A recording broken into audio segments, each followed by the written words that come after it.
Maybe one day I will get my camera angles down. Hey, welcome back everybody. So I have a quick little video for you guys today. I'm gonna show you everything that I read in the month of February. I read 5 books this month, which I think is an achievable pace for me to keep the rest of the year. Just 5 books a month, which is a crazy amount of books. It was a lot of books. And I think that is something that I can achieve. Also, if my bookshelf looks like it's missing books, there might be a video on its way. That's all I'm gonna say. But without further ado, let's get into the 5 books that I read last month. So the first book that I finished at the beginning of the month was I finished the Undivided, which is the 4th book in the Unwind series by Neil Shusterman. This was a 5. This was a 5. This was such a good way to end a series.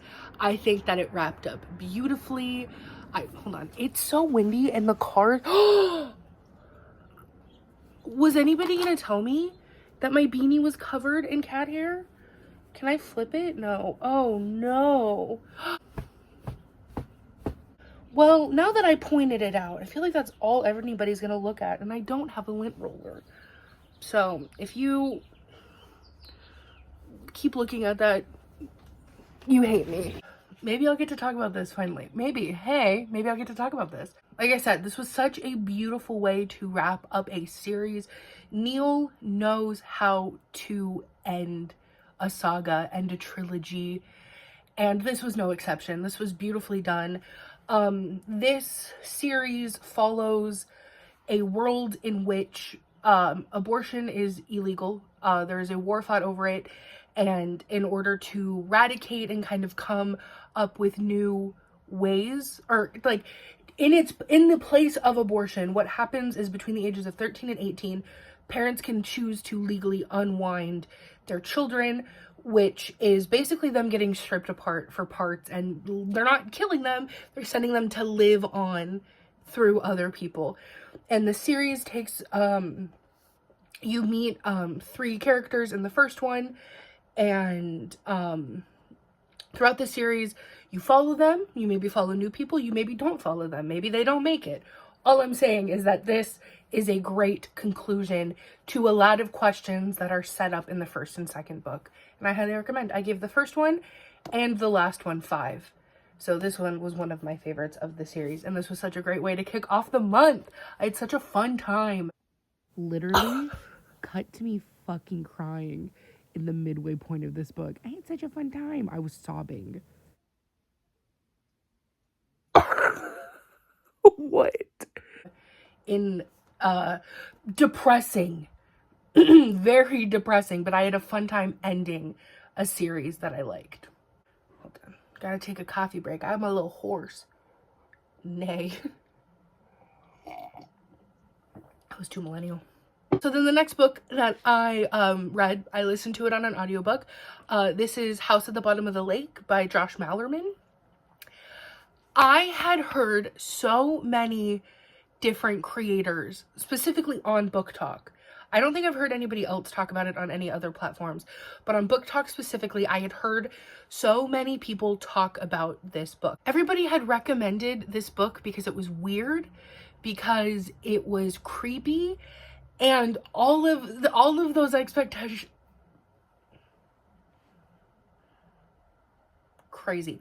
All of those expectations were fully met. So it follows this young couple.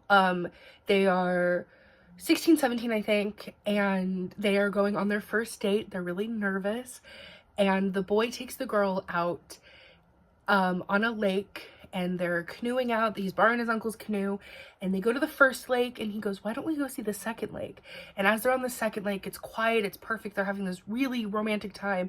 Then they notice that there's a tunnel, and they don't know where it leads. So they go out to this third lake, and there it's kind of eerie. They describe it as unsettling, and as they're floating around on the lake, they notice that there is a house at the bottom of the lake. Literally what the title says. And they start to become infatuated with this house, and they call it their house. And I know that that premise doesn't sell it very well, That's within like the first like 15 pages of the book. The rest of the story is just this claustrophobic, dread-filled coming of age love story. It's wild. It's so well done. Like I was there. I was with them, and I hate deep water.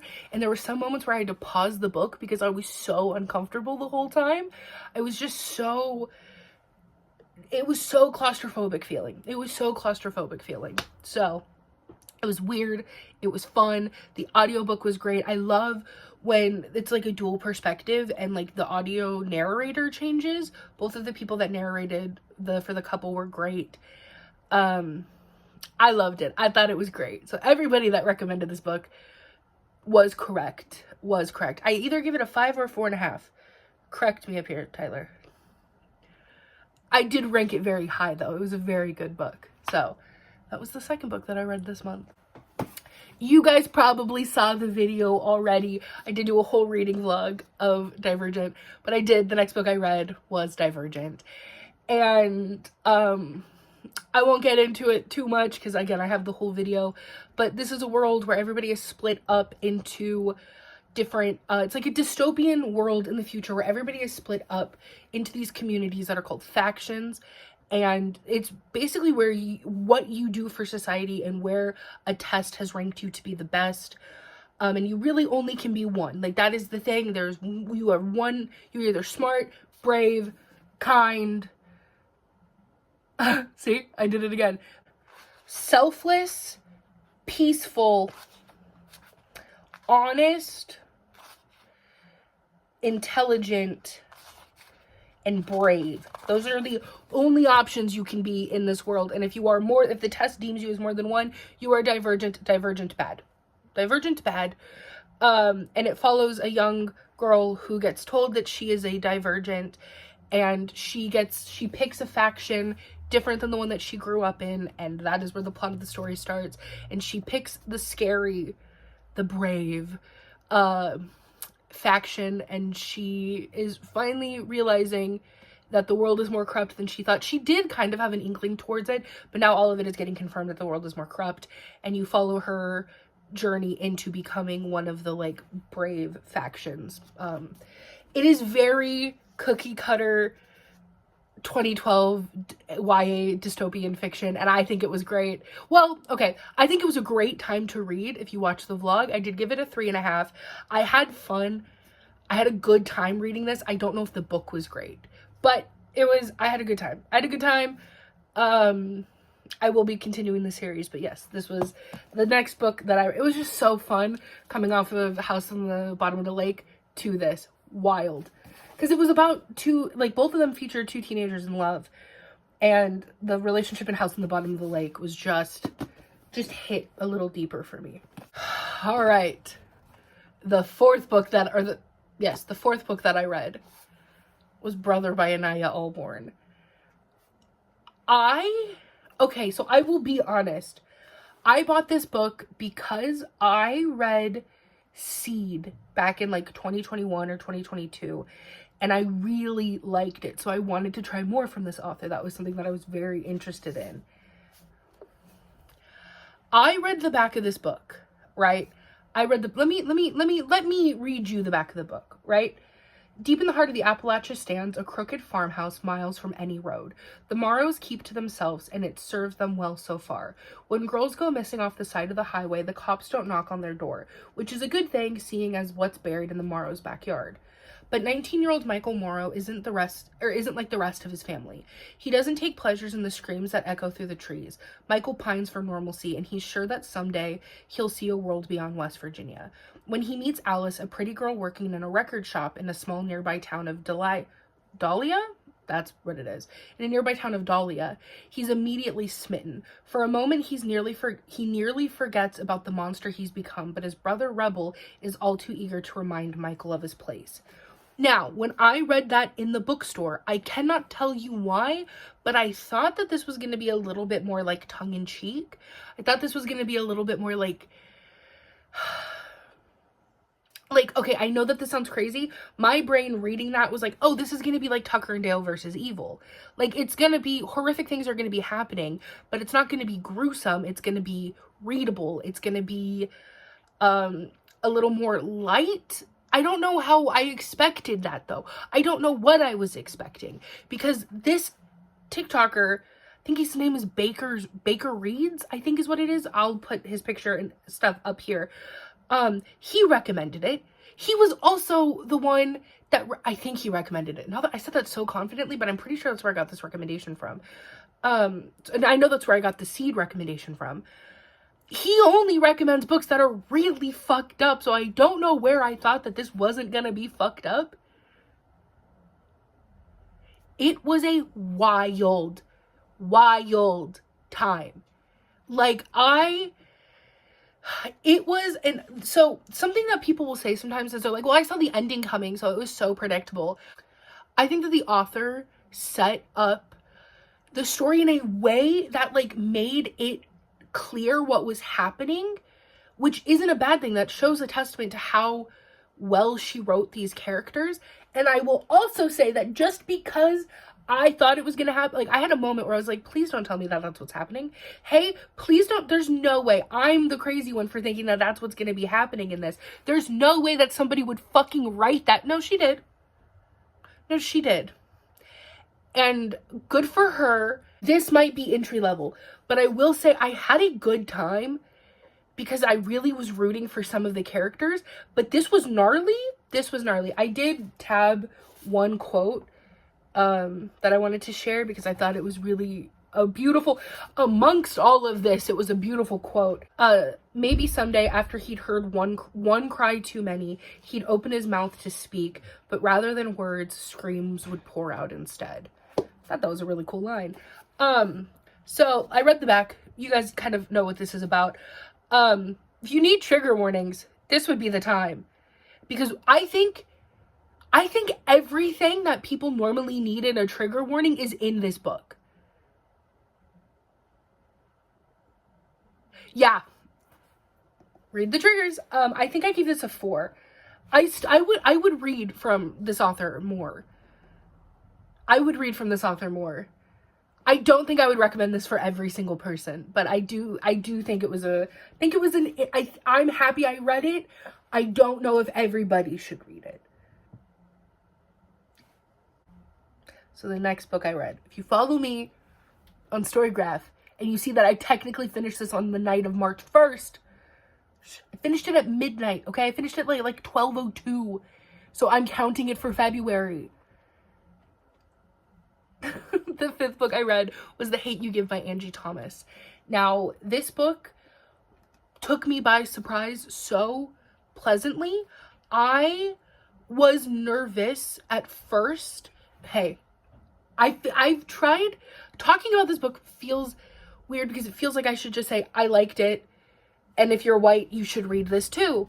But I will say there was a hesitancy in me at first when I first started reading this because of how, at the beginning, how heavy-handed some of the, like, really niche pop culture of 2012 was, like, laid in, and it made me nervous because I was like, well, I know that I've been recommended this. I know that so many people love this. I know that it has won, like, so many awards, right? But I don't love a huge, heavy hand of pop culture in books, so I was nervous, and then I shouldn't have been. Hey, I shouldn't have been. That was on me, because after you get past, like, the talk of, like, Tumblr and High School Musical, that wasn't the point of the book. The point of the book was these characters and these storylines, and that was on me for being a little cringed out by that, because this book is important. This book is fucking beautiful. So in this book, we follow a young girl named Star Carter. Her and her family live in a predominantly black neighborhood, and she goes back and forth between that neighborhood and, like, a more, like, white, nicer neighborhood to go to school. And her brother and one other kid are the only black kids at the school. And you see her during the whole book, she talks about Garden Heights Star and Williamsburg. Garden Heights was where she lives, and then her high school's name. She talks about her being those two stars. And in the opening of the book, you see Star at a party with her Garden Heights friends, with, you know, in the neighborhood she grows up in, and she runs into a lifelong childhood friend, and they reconnect, and at the party, somebody starts shooting, and so everybody runs to leave, and she's in, that friend, Khalil, her friend Khalil, offers to drive her home, and on the way home, he gets pulled over by a cop, and, you know, he is complying, he's listening, he's unarmed, and he gets shot in front of Star. And so she is a witness to this. She's the only witness to his death. And the book follows the uproar and the destruction that lays, the destruction and the hurt that lays in the path of Khalil's death.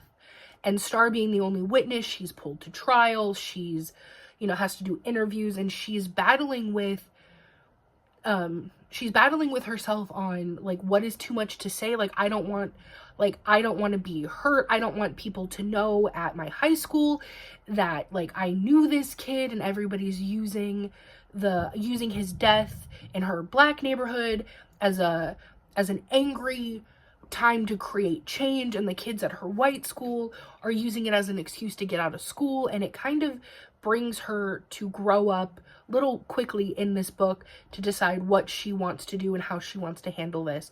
And I think that this book was it made me cry. There were so many moments in this book that I cried. And I think Star is such a beautiful female lead character. I think I really enjoyed reading from her perspective. I thought she was great. Devontae is my favorite character in the book, I think, though, besides Star. I really liked him, and I instantly watched the movie after I read the book. Tell me why. Hey, why was Devontae taken out of the movie? I was so bummed. I liked him a lot. So, anyways, I think that this book is great. I think that is important. I think that it does a really good job. If it does a really good job not sugarcoating any of the things that happen in the country and happen in the world and happen in just everywhere, you know? It doesn't sugarcoat it, but it does make it palatable. Not palatable, that's not the right word. It's written in a way that anybody at any point of their journey into anti-racism, their journey into becoming knowledgeable and more empathy towards things that are happening to specifically Black Americans in this book. It's written in a way that no matter where you are in that journey, you will be able to glean something from this. You will be able to enjoy this. And you will, if you leave this book without a shred of empathy, crazy. So I highly recommend this book. I gave it a 5, and I really, really liked it. The movie, though, hey, we'll talk. If anybody has read the book and watched the movie, let's talk about those differences, because I think the book was better. I think the cast did a good job with what they had, but I do think the book was better. So that was book number 5 for the month of February. So overall, it was a pretty good reading month. I think, like I said at the beginning, 5 books a month is such a doable pace for me. I am also very proud that 4 out of the 5 were off my physical TBR. Most of the books that I've read, minus 2 audiobooks, so 8 out of the 10 books that I've read this year have been off of my physical TBR, and I'm very happy with that, because that was the goal. That was the goal this year, was to get books off of my physical TBR. Oh, hello? Hello? I have to show up every time. Yeah. Cool, we got our hair cut. Yeah, we have the same thing. Oh, I thought it was your pen. It's a toothbrush. It's a toothbrush. It's a toothbrush. Oh, okay. All right. So Colby and I do this thing where we try to do the world's tiniest flip off.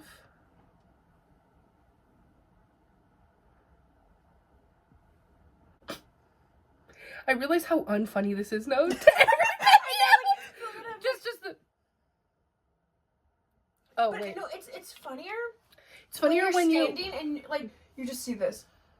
Or a quick. Yeah, that's good. But it's just a quick little. What did you read anything in February? That bad The bad smutty book. You know, I didn't finish that one because it was too much for me. Too much cock and balls. But it just, you know, I don't mind a lot of cock and balls, but it's just that's not what I wanted, and it was written really badly. Okay, do you remember the name of it? No, but the one that like was like really okay, I guess. Okay. Was the you weren't supposed to come here. You weren't supposed to be here, or something like that. You weren't supposed to come here. And it's like a thriller, romance. Can you look it up and I'll put a picture of it right here. Put a picture of it when I in post. Yes. Cool. What did you give it? Did you give it a 3? Like 2.5. 2.5. Okay. 2.5 from Colby. Thank you guys for watching. The end of these videos is kind of just like all of the little notes that I mentally wanted to bring up, and they're not cohesive. I wanted to talk about reading off my physical TBR. We talked about it. I wanted to talk about the video projects that I have coming up because I ran 2 Instagram polls. You shouldn't have come here. That's what I think the name was. You shouldn't have come here. You shouldn't have come here? Yeah. I don't think I've heard of that. It's not that good. Oh, okay. I think I don't have my phone on me, so I can't. Okay. Look, I was brushing my teeth. Okay. I need to put all of my books back up on my bookshelf. That video will make sense. Maybe this month. We'll see. That might be like a backup video. But I did talk about, I'll just tell you guys, why not? I made a video where I talked about every book on my shelf that I've given a 5 stars. So that is why there's a lot of books missing. I did, if you guys want to follow me on Instagram, I have a book Instagram. I ran a poll on there from what video you guys would want to see next from me most. And the options were 24-hour readathon, my mom and Colby pick my TBR, I read my best friend's 5-star books, and 5 books in 5 days, 7 books in 7 days, one of those. And I'm not going to tell you guys who won, but 2 of them tied.